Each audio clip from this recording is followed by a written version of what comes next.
नमस्कार, जय हिंद, राधे राधे दोस्तों। आप सभी को हमारे YouTube channel Sharma sir India में स्वागत है। आज हम रीजनिंग के कुछ सवाल लेकर आपके सामने हाजिर हुए हैं। तो देर न करते हुए हम डायरेक्ट वीडियो स्टार्ट करते हैं। उससे पहले आप लोगों से गुजारिश करना चाहता हूं कि कृपया आप हमारे चैनल को लाइक शेयर और सब्सक्राइब कीजिए और बेल के आइकन को भी दबाइए। और हाँ, अपने दोस्तों के साथ भी इस वीडियो को साझा कीजिए। तो देर न करते हुए अब हम वीडियो स्टार्ट करते हैं। तो देखते हैं आज का सवाल क्या है।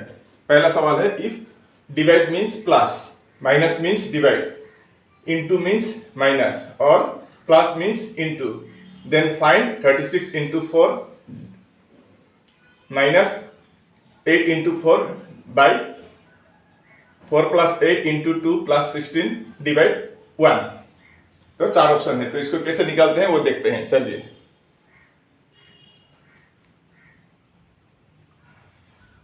थर्टी सिक्स और 4 लिखेंगे पहले हम। अब बीच में इंटू का मतलब माइनस, तो यहाँ पर माइनस होगा। अब माइनस का मतलब डिवाइड, 8 इंटू का मतलब माइनस 4, इधर 4 है, 8 है, 2 है, 16 है और 1 है। अब प्लस का मतलब इंटू का मतलब माइनस, प्लस का मतलब इंटू और डिवाइड का मतलब प्लस।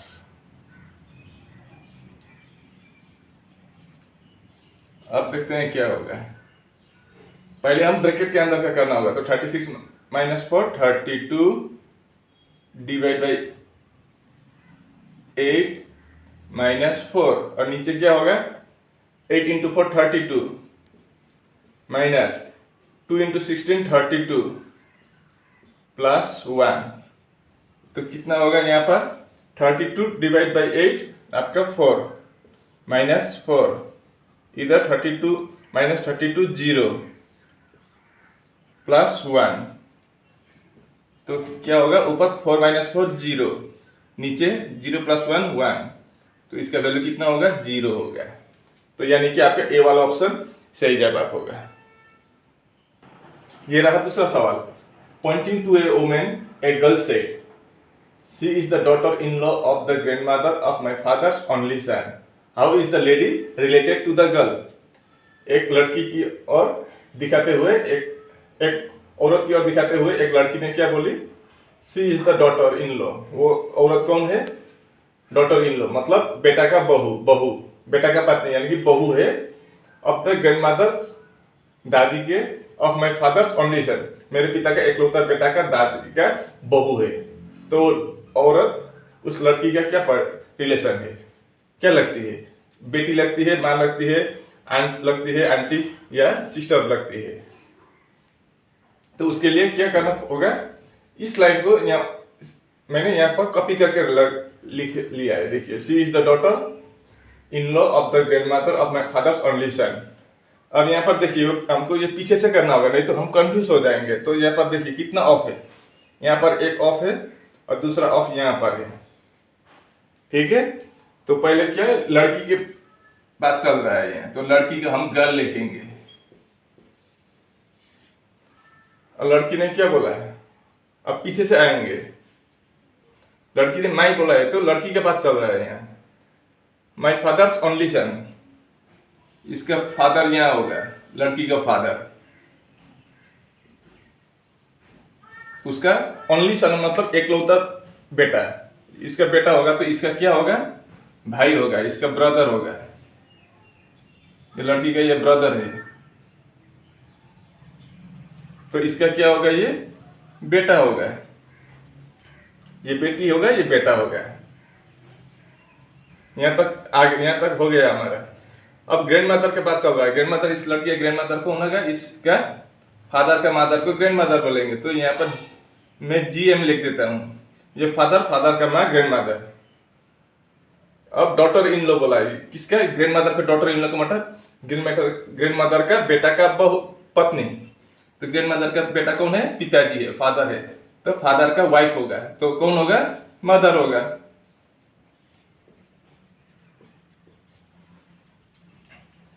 हमको मिल गया अब सब। अब सवाल में क्या पूछा है, how is the lady related to the girl.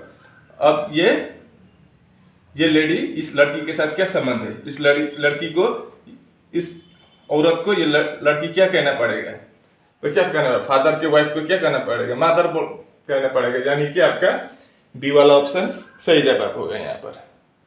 ठीक है, क्रिटिकल है इसलिए ये लाइन मैंने कॉपी कर ली। अगर ऑफ ऑफ हो तो ऐसे, तो इसको कॉपी करना होगा और पीछे से करना होगा, नहीं तो हम नहीं कर पाएंगे इस सवाल को, कंफ्यूज कर देंगे हम लोग को। ठीक है, राजेश, ये तीसरा सवाल, Rajesh ranks third in the, Rajesh ranks 12 from the top in A class of 63 students, what is his rank from the bottom. मतलब राजेश उस क्लास में जब एग्जाम हुआ था तो वो 12th पोजीशन पे आया था। कुल कितने स्टूडेंट थे, 63 थे, 12th पोजीशन आया था ऊपर से। अगर नीचे से गिनती करें तो वो कितना पोजीशन में आएगा, वो हमको निकालना होगा। तो इसको कैसे करते हैं, टोटल लिखेंगे हम। टोटल कितना स्टूडेंट है आपका, 63 स्टूडेंट है। तो इसका फॉर्मूला क्या है, T equal to L plus R minus 1। T कितना है, 63 है। L प्लस R का मतलब लेफ्ट प्लस राइट। अब लेफ्ट प्लस राइट, तो अब लेफ्ट क्या पकड़ेंगे आप, 12 को पकड़िए या राइट 12 को पकड़िए, बात एक ही होगा। तो हम इसको ही पकड़ लेते हैं, कुछ प्रॉब्लम नहीं होगा। अगर हम लेफ्ट को L लेकर R को 12 भी ले सकते हैं, बात सेम ही होगा, माइनस 1। तो 63 इक्वल टू 12, इक्वल नहीं, माइनस 1 होगा। तो 12 माइनस 1 कितना होगा, 11 plus R। Therefore R equal to 63 minus 11 कितना होगा, 52। यानी कि आपका डी वाला ऑप्शन सही जवाब होगा। अगर राजेश 63 राकेश 63 स्टूडेंट में ऊपर से टॉप 12 नंबर पर है, तो नीचे से गिनती करें तो वो 52 पोजीशन पर आ जाएंगे।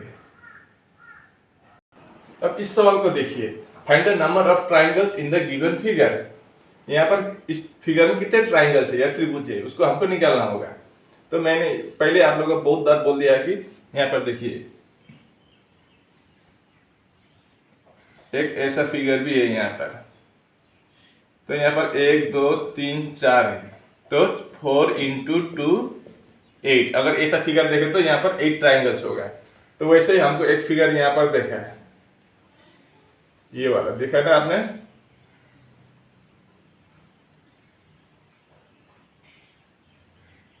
तो यहाँ पर कितना ट्राइंगल्स है, 8 ट्राइंगल्स है।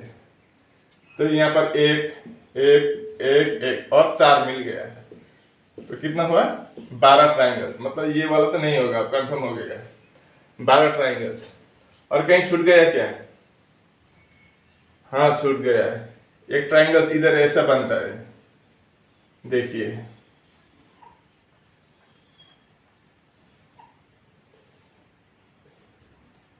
एक ट्राइंगल्स बन गया, और एक ट्राइंगल्स ऐसा बनेगा।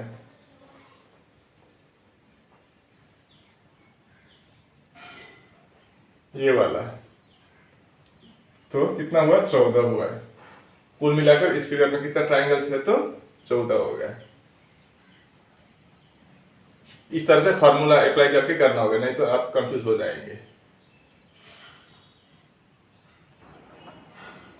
पांचवा सवाल, find out the odd one from the given options. यहाँ पर दिए गए ऑप्शन में से एक ओड होगा, उसको हमको निकालना होगा। तो कैसे निकालेंगे, अब आप बोलेंगे कि ये वाला होगा, क्योंकि 26 28 और 20 ये क्या है, इवन नंबर है, और ये 23 ऑड नंबर है, तो ये ऑड हो जाएगा। ऐसा नहीं होगा, ऐसा नहीं। इतना आसान तो आप लोगों को पूछेगा ही नहीं, ये भी एग्जाम का बात है। तो इतना आसान, ये पानी पीने के जैसे इतना आसान नहीं पूछेगा। तो इसका दूसरा ही कोई लॉजिक होगा, वो हम देखते हैं। पहले देखते हैं 7 से 26 कैसे आया है। अगर हम 7 के साथ क्या करेंगे, इंटू 3 करेंगे तो कितना होगा, 21 प्लस 5 करेंगे तो 26।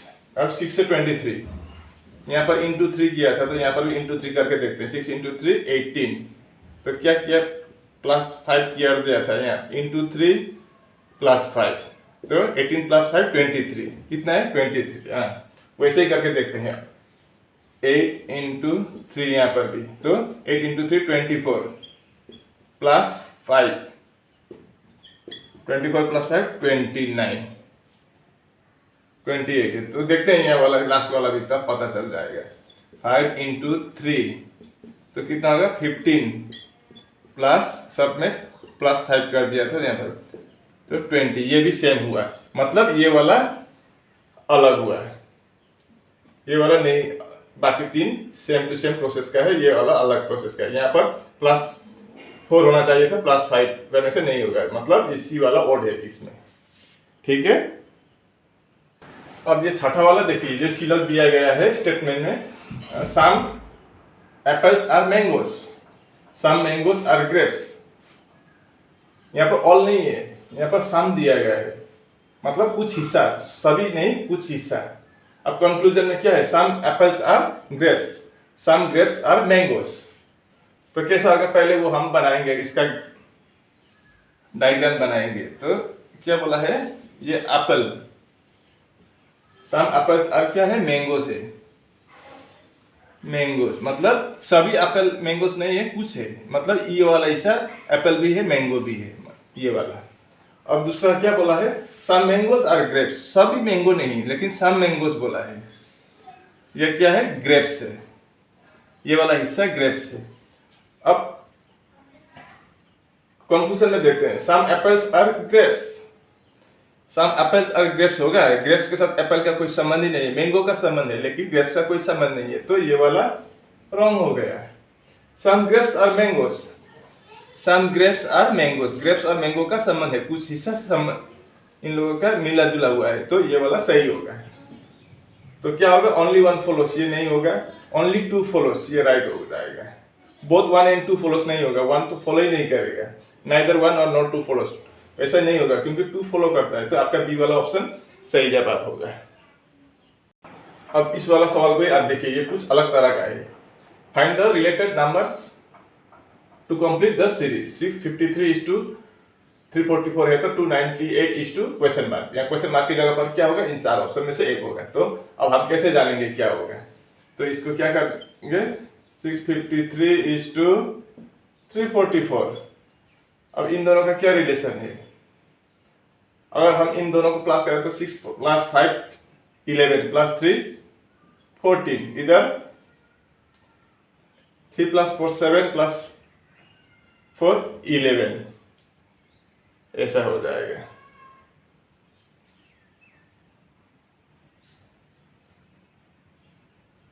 ठीक है,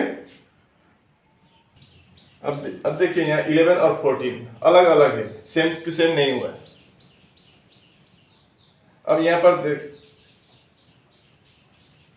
2 9 8, इसमें 8 + 2 10 + 9 19। एक बात है यहाँ पर, अगर यहाँ पर -3 करें तो 11 आ जाएगा, 11 14 - 3 11। अगर यहाँ पर भी हम -3 करें तो कितना होना चाहिए, 16 होना चाहिए। अब किन तीन संख्या को ऐड करने पर 16 होगा, 6 + 4 10 + 5 15, यानी कि ये वाला नहीं होगा। 7 + 6 13 + 2 15, ये भी 15, ये नहीं हुआ। 6 + 5 11 + 3 14, अब ये 5 5 10 + 6 16, यानी कि आपका डी वाला सही जवाब होगा, यानी कि यहाँ पर 565, क्वेश्चन मार्क की जगह पर क्या होगा, 565 हो जाएगा। ठीक है, लॉजिक अनेक तरह का होता है, इसलिए मैंने हर तरह का लॉजिक मैंने एक एक करके डेली मैं आप लोगों को दिखा रहा हूं। ठीक है, अब 8वां सवाल, arrange the following words according to English dictionary. English dictionary के अनुसार इनको हमको अरेंज करना होगा। मैंने बहुत यूट्यूब में बहुत दूसरे का मैं कभी कभी देखता हूँ किस तरह से दिखाता है, लेकिन क्या करता है वो इतना एक वाला ऑप्शन क्या कर देता है, आसान कर देता है और यही है बोल के देता है। ऐसा यहाँ पर 3 कॉमन नहीं देता, एक कॉमन कर देता है और बाकी नहीं होगा बोल के काट देता है, ऐसा नहीं होगा, आपको करना ही होगा, नहीं तो आप गलत हो जाएगा। तो पहले आप इसको उसको छोड़िए, क्या करते हैं दूसरे लोग, उनको जानने की जरूरत नहीं है, हम अपने वीडियो की और रुक करते हैं। तो पहले कॉमन देखते हैं यहाँ पर क्या है, इन सभी में कॉमन क्या है, के आई है, बाकी नहीं है, तो इनको छोड़िए। अब N N L N L, तो पहले क्या आ गया ABCD में, इनमें से पहले L आएगा, तो इन दोनों में पहले होगा, देखेंगे आप 3 और 5 में, 3 और 5 में एल है पहले, एल के बाद क्या है, एल है, यहाँ एल के बाद ओ है, मतलब एल, एल के बाद एल, मतलब ये वाला आगे आएगा, तो ये वाला दूसरा में आएगा, वो पता चल गया हमको पहले ही। तो 3 5, ये 3 वाला और 5 वाला पहला और दूसरा में आ जाएगा। अब तीसरा में क्या आ जाएगा, एन एन एन, इन तीनों में एन है, तो एन तक हम छोड़ देते हैं। उसके बाद देखते हैं ई डी जी, तो डी वाला पहले आएगा, मतलब 2, उसके बाद ई आएगा 1, तो बाकी 4, 3 5 2 1 4, 3 5 2 1 4, ऐसा करना होगा आपको। कॉमन देख के वो क्या बोलता है, ऑप्शन देख के मत कीजिए, आप खुद करके जाइए, उसके बाद ऑप्शन खुद ब खुद मिल जाएगा। ऑप्शन देख के आप यहाँ मिलाएंगे तो आपका गड़बड़ होने का चांस ज़्यादा रहता है, ठीक है। उतना ओवर कॉन्फिडेंस मत कीजिए, पहले ऑप्शन मत देखिए, पहले यहाँ से कॉमन देख के करके जाइए, आपको मिल जाएगा। ये है असली तरीका करने का।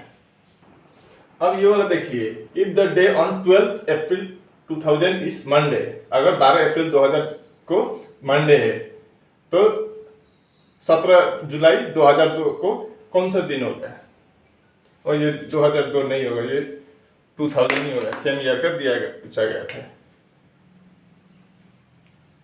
ये मैंने क्वेश्चन खुद नहीं बनाया, ये मैंने किसी एग्जाम में आए हुए सवाल को ही मैंने यहाँ पर आप लोगों के सामने दिखाया है।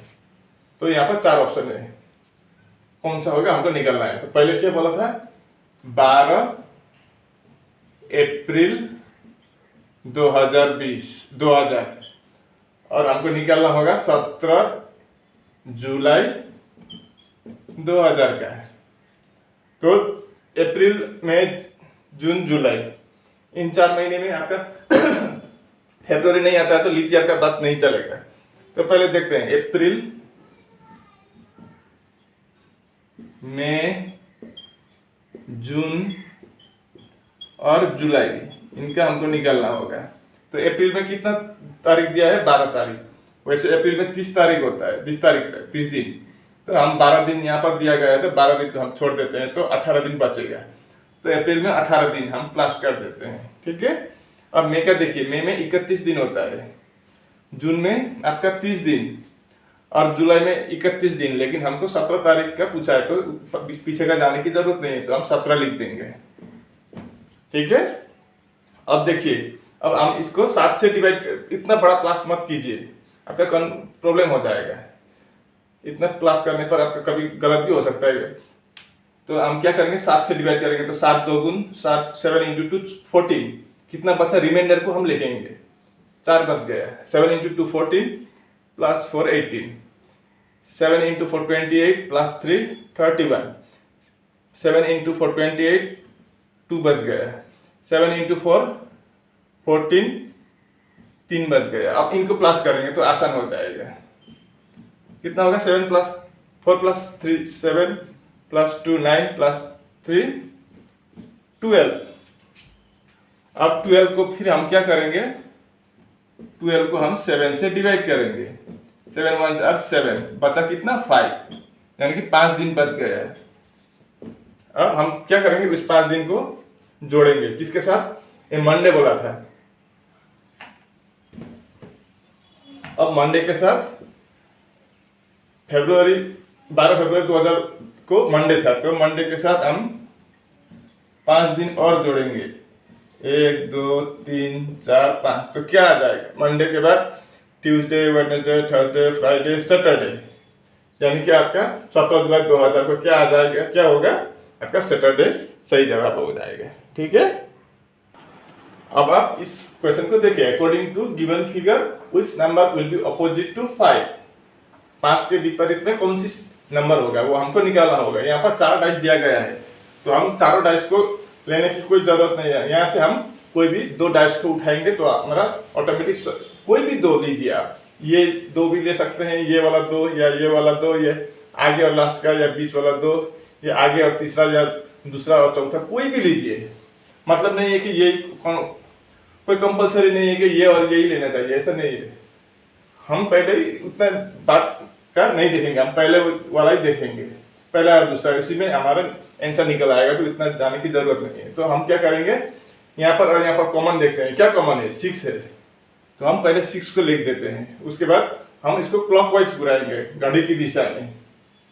घड़ी ऐसे घूमते हैं ना, तो ऐसे ही घुमाएंगे हम। तो 6 के बाद क्या है, 2 है और 3 है, 2 है और 3 है। अब यहाँ पर भी ऐसे ही करेंगे, यहाँ से 6 पहले हम 6 कॉमन को पहले लिखना होगा, तो घड़ी की दिशा में घुराएंगे ऐसे। तो 6 के बाद 1 है और 4 है। अब यहाँ पर देखिए, इसी से हमारा आंसर निकल आया। 3 का अपोजिट में क्या होगा, 4 होगा, या 4 के अपोजिट में 3 होगा। 1 के अपोजिट में 2 या 2 के अपोजिट में 1। अब 6 के अपोजिट में क्या होगा, एक डाइस में कितना साइड होता है, 6 साइड, 1 2 3 4 5 6। यहाँ पर क्या क्या है, 1 2 3 4 है, 5 नहीं है, मतलब 5 छूट गया। तो जो छूट गया वो इस पहले वाला कॉमन का अपोजिट में हो जाएगा, मतलब 6 का अपोजिट 5 होगा या 5 का अपोजिट 6 होगा। तो हमको क्या पूछा था, what will be the opposite of 5। तो 5 का अपोजिट में क्या होगा, 6 होगा। सॉरी, यहाँ पर ऑप्शन में गलत है, यहाँ पर 5 दिया गया है, यहाँ पर 6 होना चाहिए। आपका डी वाला ऑप्शन सही जवाब होगा। और इसी के साथ हमारा वीडियो यहीं पर समाप्त हुआ। अब आप बताइए आपको हमारे वीडियो कैसे लगे। अगर अच्छी लगी तो लाइक शेयर और सब्सक्राइब करना और बेल के आइकन को भी दबाना। और हाँ, अपने दोस्तों के साथ भी वीडियो को साझा करना मत भूलिएगा, आप लोग कभी करते ही नहीं है। मैं ऐसे मुद्दे लेकर आपके सामने जल्द फिर हाजिर होऊंगा, तब तक के लिए मुझे विदा दीजिए। आपका दिन शुभ हो। राधे राधे।